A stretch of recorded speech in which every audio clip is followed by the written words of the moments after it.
fazer com muita honra e também para ouvirmos com gratidão os nossos palestrantes pelo trabalho que tiveram para nos fazer chegar o grande ensino. Ensino esse que provavelmente já todos nós estivemos na creche, passamos pelo infantário e vamos querer acreditar que agora vamos sim fazer a nossa inscrição para a faculdade. Não será assim? Pois estou convicta que sim. Daí esperamos que todos predisponham a esse propósito.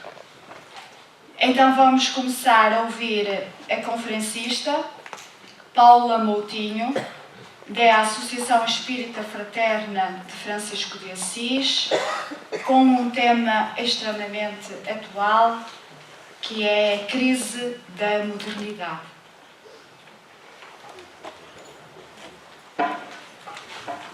Olá, bom dia a todos. Um mundo fantástico me rodeia e me é. Ouço o canto doido de um passarinho e esmago borboletas entre os dedos. Sou uma fruta roída por um verme. Uma chusma dissonante de insetos rodeia-me. Luz da lamparina que sou. Exorbito-me então para ver. Sou em transe. Penetro o ar circundante. Que febre. Não consigo parar de viver.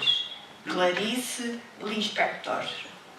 Introduzo o tema com esta frase de Clarice Lispector, que caracteriza, do ponto de vista social, a sociedade pós-moderna e que, numa linguagem económica, é chamada de sociedade pós-industrial. Mas nós também a identificamos no Evangelho, no capítulo da estranha moral, quando efetivamente a determinada altura lemos: Doravante, se numa casa se encontrarem 4 a 5 pessoas, estarão elas divididas umas contra as outras, e o homem terá como inimigos o da própria casa. É isto que efetivamente verificamos.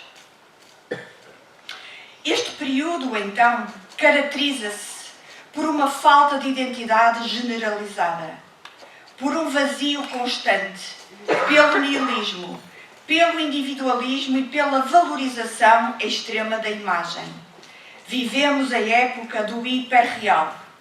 Neste sentido, a imagem é sempre melhor, mais viva e importante que o ser real. Joana de Ângeles justifica a delicada situação ao materialismo utilitarista e comportamentalista, que objetiva possuir, dominar e gozar por algum momento, e isto acontece porque o indivíduo sente-se vazio e inconsciente de si mesmo. E por isso, o prazer material é a meta a que se atira de forma inconsciente para poder fruir de algumas sensações. É também uma época em que a perversão se vê livre para manifestar-se em diversas formas, como a violência urbana, o terrorismo, as guerras ideologicamente consideradas justas. Mas este processo, segundo Stenberg e Kinkolé, prende-se com as alterações das condições sociais e económicas, culturais, que começaram a alterar profunda e velozmente, implicando modificações na família.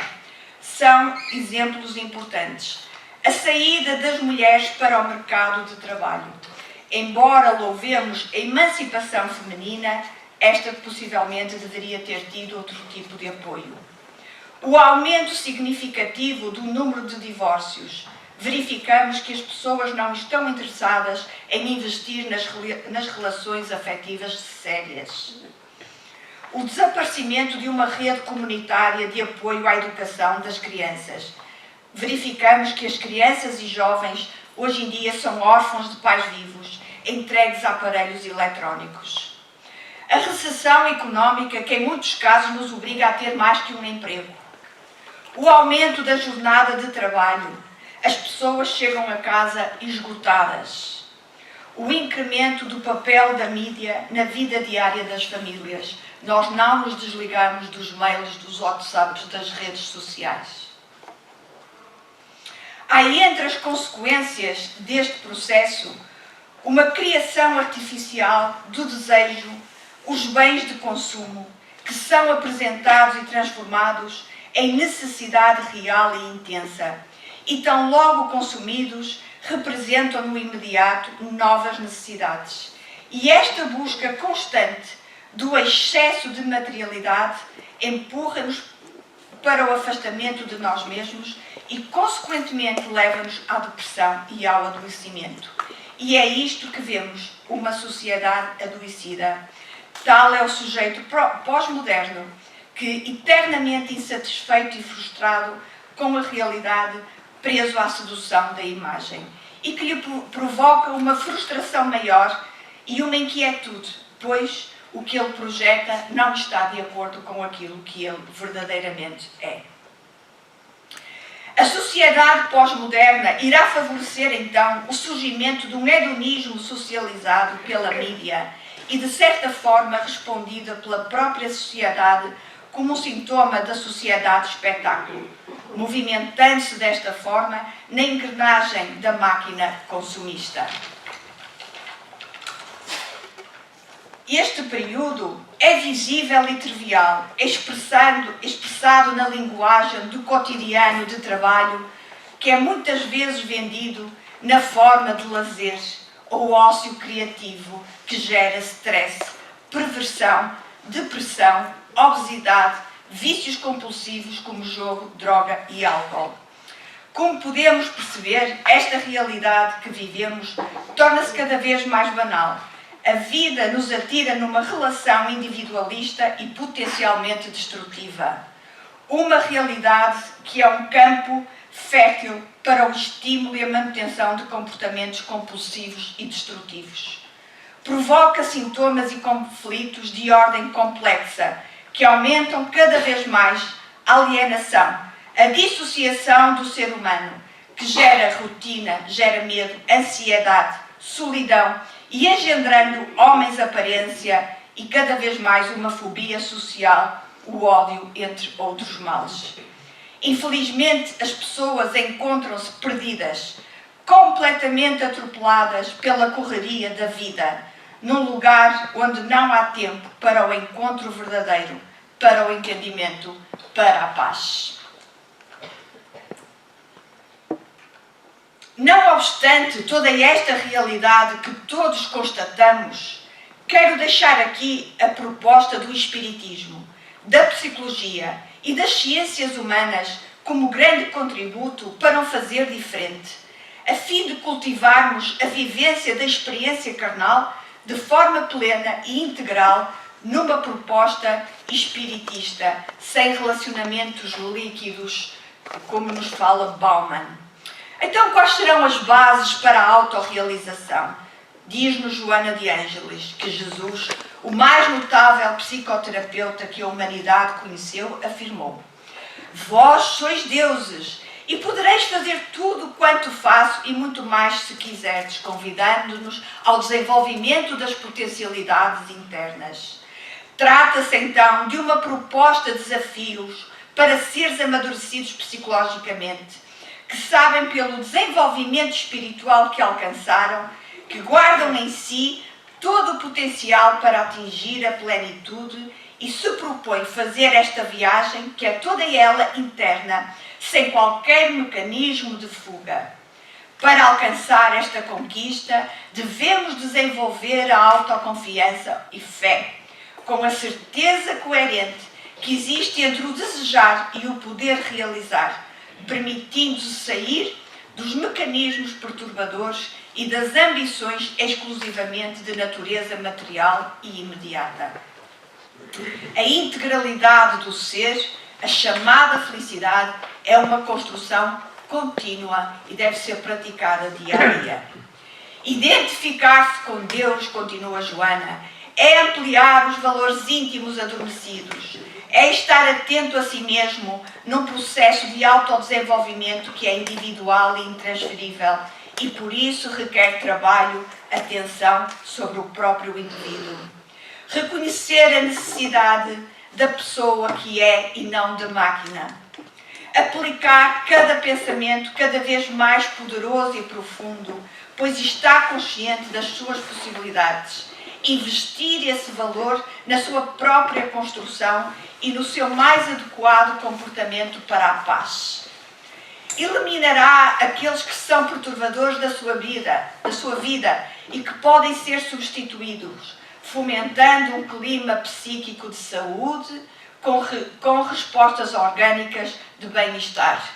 O exercício físico moderado é bem-vindo, a meditação, a música que nos alavanca, ética comportamental em sintonia com as leis régias da vida, exercícios respiratórios.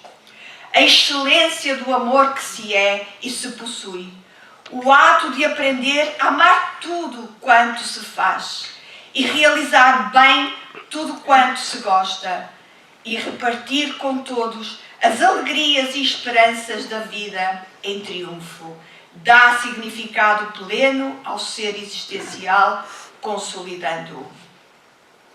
É indispensável estarmos despertos, acordados, para a realidade do ser consciente, das responsabilidades e objetivos individuais que temos, nos desafios existenciais, encontrando todos os significados simbólicos que a vida nos entrega e que têm um objetivo primordial, que é a conquista do ser integral que se é físico, psíquico, espiritual e social.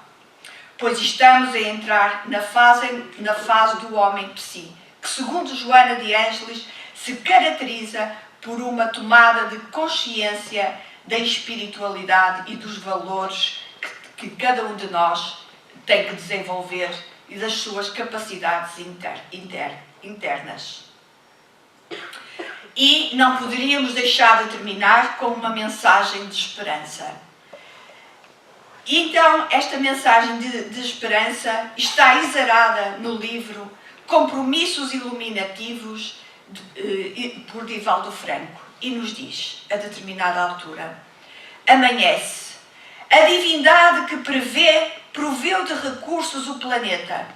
E neste momento encontram-se no escafandro da carne missionários do bem, obreiros da nova era, encarregados de precipitar os grandes e graves acontecimentos das transformações políticas, económicas, financeiras, sociais, acabando com as grandes injustiças da sociedade que decorrem do câncer do egoísmo, das minorias que estão sobrecarregadas de grandes quantidades humanas com uma miséria geradora de dor insuportável. Somos expoliados dos nossos lares pelas rendas e pelas taxas exorbitantes.